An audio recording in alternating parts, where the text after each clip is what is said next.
Hello everybody, welcome to theTube's Weekend Edition. Yes, it's time to go back to the three major stories of the week and give them another proper visit. Let's go.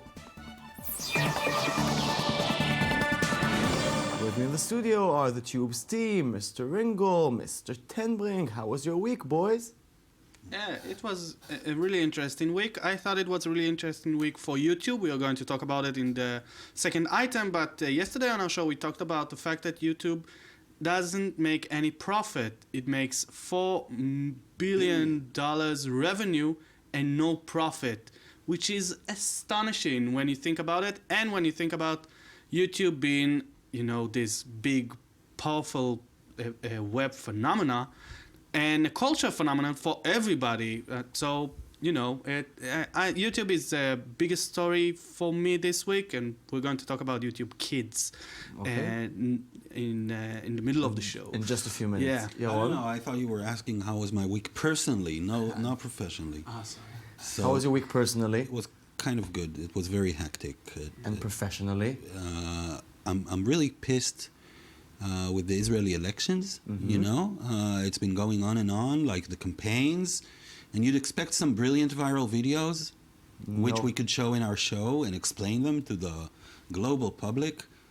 Nothing, yet. Nada. Well, you still have 2.5 weeks to go. I don't think it's going to happen. It might. Let's start the show. The story that broke the internet this week was the bizarre security disaster that Lenovo inflicted, well, on itself. And it all began with two Israeli startups whose software was preloaded into Lenovo computers and turned out to be a gigantic hole in browser security. This had been going on since September and has affected millions of computers since. Did Superfish and Komodia, the two startups allegedly responsible for the breach, put a serious stain on the Israeli startup nation? That's the big question we're going to try and answer. But before all that, Shai, let's go through it again shortly. What happened there? Look, we have to understand, let's go to the basic. What is SSL? I'm sorry, we're going to get a little bit technical. I'll try to explain it as simple as possible. When you go into a website and you want to give a certain information you don't want anybody to pull, which means credit card number, social security number, any information that is valuable to you. You want to pay on the internet, but you want a protocol that can guarantee this site is safe. When you send the information on the web, it stays safe. Not on the website side of it, but on the web side of it, on the pipe. Okay. For it to be safe, websites issue a protocol they call SSL for security, and they give a clarification that they are safe. Lenovo had a pre-installed program that issued its own certificates even when they were fake, which means that even when you got into a secured website or not a secured website, you would think this is a secure website and you can give your information to just anybody who wanted to hack you. Meaning if I go to PayPal, which I use constantly... You can go to PayPal and PayPal will give you the protocol saying, I'm very safe. You can go to a site that looks like PayPal, and the program pre-installed on the Lenovo computer will tell you this is very safe. You'll think it's PayPal, it will look like PayPal, it's not PayPal, and the pre-installed program called Superfish can detect like it's a safe and a good place to give your information to. And the story is that that you had two companies, Komodia and Superfish, that were on the Lenovo computers without Lenovo knowing. No. Lenovo actually put Superfish on their computers. Superfish is kind of a cute startup. They deal with visual search. So the idea was that Lenovo will give its users better search than Google can currently give because it's visually based. Like the app that Superfish does, you can take a photo of a sofa and it will bring you as many sofas Good as intention so far. So what's the so problem? far. Yeah, the problem is nobody checked what's in the Superfish code. Nobody in Lenovo. Allegedly, also Superfish were very surprised to hear about that. They have a component made by another Israeli startup called Komodia that deals with that exactly, and that component seems to be the core of the problem. So we've got Komodia messed it up, or they had a different I'm intention. not sure. Komodia, as we said during our show, is a very strange company. It's a one-man company. They don't have offices. But their components sit in many apps, not just Lenovo so there's a computers. huge security breach on the computers. Does that hurt in any way the reputation of Israeli startups? Because Komodia is an Israeli company. Yeah, and Superfish as well. As well as I think very much so, because these both companies actually, the CEOs are A200 people, which means they were, part of the Israeli intelligence army complex. A lot of Israeli startups come from that area, and they're supposed to be, like the world top experts on security. That's the whole idea. That's why they're so successful. That's why they're trusted. And if that trust between big tech companies in the world and Israeli companies is breached, as it was in this case, then we have a problem. We have a serious problem, I think. But is it precedented? Because that things like that happen, or is it a one case of a dodgy company? Look, are you talking about Lenovo? Lenovo the reputation of A200 alumni that are a huge part of because they're part of the intelligence unit in the army. They are already raising bras in Silicon Valley and in a lot of places in the world when people are thinking of buying units from Israel, startups from Israel, installing programs from Israel. A lot of companies know that they are buying something that someone who was in the Israeli army made it, and not just in the Israeli army, but in a part that knows how to It's a very elite kind of unit, and it's trusted. But now I think a lot of people are questioning that because we're talking about really sensitive components of software. Well, no, for me it's fine. You need to question everything, like Lenovo needed to question and Superfish needed to question. Questioning is fine. Let's hope that it doesn't hurt the reputation too much. That's all we can hope. Yeah. Okay, let's move on. This was the week when YouTube launched a new kid-friendly app called YouTube Kids. Through the app, YouTube created kid-friendly content accompanied by ads and bringing new young users into the Google universe. Is this the future of education, or is it just a new way to get kids begging their parents to buy stuff? Good question, but let's watch the video first. Tell a story. Sure. Yeah. Oh my gosh. Now everything is popping into my brain. Okay.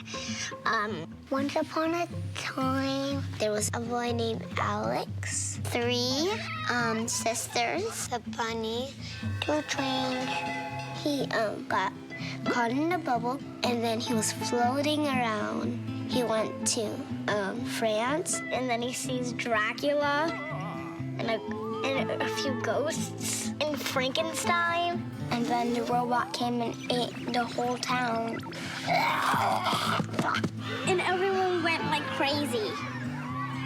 And then they had to destroy the robot. That was the only thing. So I put it on the sun, so.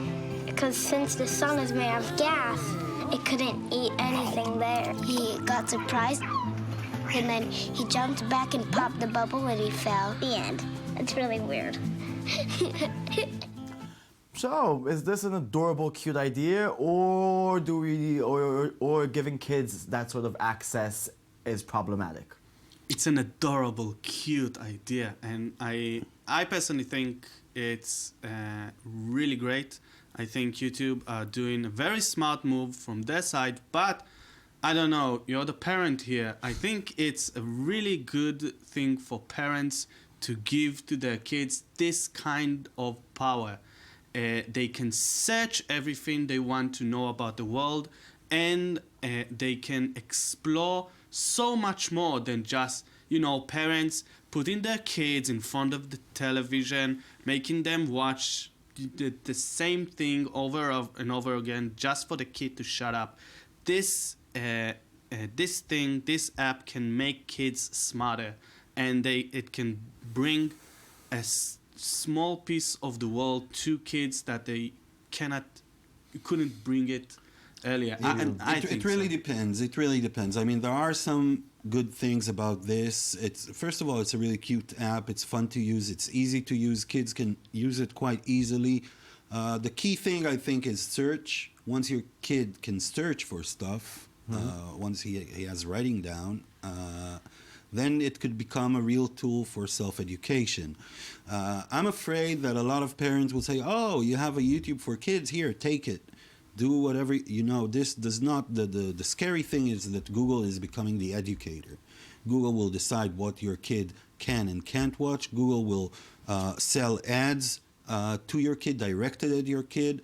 This is kind of a shady area. I think, parents should educate their kids.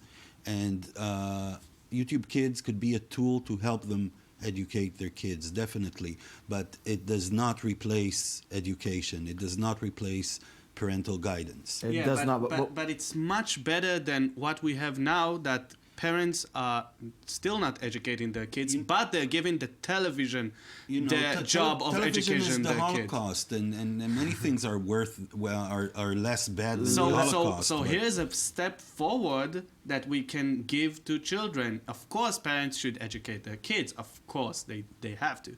But it's so much better than putting your kid in front of the television and saying, look, this is the channel. He will be your father and mother from now on. Yeah, and of course it's much better than putting them on YouTube, because on YouTube you've got so much stuff that you don't want your kid exposed to.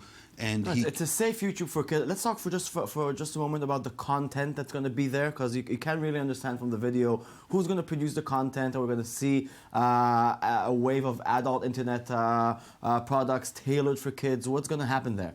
It's gonna be a lot of. It's the same method YouTube does on its main website, which means content people come to me. I will show you. I will help you, but very little, and I will give you the platform to get to your kids. A lot of content people will come to this app to bring specifically tailored videos to kids. So things might be like virally in a kid's way? Yeah, definitely. That's interesting. That's going to happen very soon. I mean, probably in the next few weeks. It's already happening when you think about what Sesame Street does on YouTube. Exactly. Sesame Street is doing content for kids that they want their parents to watch as well, so they're making it funny for the parents as well. And that's exactly the kind of mashups we're going to see more and more of. We are already seeing PBS and National Geographic, and those are the big content creator. But a small content creators that can bring very imaginative ways of educating kids are also going to come to YouTube. Content creators that didn't have any place on television because they were maybe a little too quirky, or maybe didn't have the money to back it up. So we're going to see a lot more content, video content for kids, made possible by YouTube Kids. And who's going to supervise it? Because I think YouTube, its essence, and you can also see by the sorts of videos we see here, they don't look YouTube-y. No. YouTube is personal, a camera. Can I do a kids show for my own living room? Will someone be there to say that's not for kids? Yeah, they will police this very severely. And if they find content that is not appropriate, they will just kick it off. I can still upload my own content, like YouTube? I think kids can upload their own content, yes, and you can try and fake it, of course. But, YouTube, Google, in fact, is very, very strict about that kind of thing, and they are doing on YouTube a lot to block unwanted content. Yeah, well, They need to do that. Okay, they need to do that. Let's end our show with our fave viral video of the week. Here is David Bowie's entire career in 1 minute. Hello, Space Boy. David Bowie started his career making novelty songs. Laughing Gnomes. No one remembers them. He had a major hit with Space Oddity, one of the best songs ever written about a spaceship disaster. I like space. Bowie tried new things to get noticed, like dressing up as a beautiful lady. Never lost control of these changes. Then he was Ziggy Stardust, a sexy glam rock alien pirate. I'm a star man called Ziggy. Then he became Aladdin Sane, a sexy glam rock alien pirate with a lightning bolt face. It's like a lad, insane. Then he tried totally new things like Aladdin Sane with dog legs. Diamond dogs. Then kind of normal. Young Americans. Fame. Then an alien in Man Who Fell to Earth. Acting. Then the Thin White Duke, a creepy weirdo. Station to station. Heroes. Then the 80s happened. Bowie was a scary clown. Ashes to ashes. Then he did cheesy synth pop. Let's dance. Then he juggled his balls in Labyrinth. You remind me of the Babe. Then it was the 90s. Bowie tried some grunge. Tin Machine. Even some drum and bass. Bowie. Disco. Let's not talk about that. Even now, David Bowie is still trying new things, making new music and experimenting. Okay, David Bowie. That's it. That was our show. Thank you very much, Yaron. Thank you very much, Shai. Thank you for watching. We'll be back Monday with a brand new show. And always remember, it is both a blessing and a curse to feel things so deeply. Goodbye.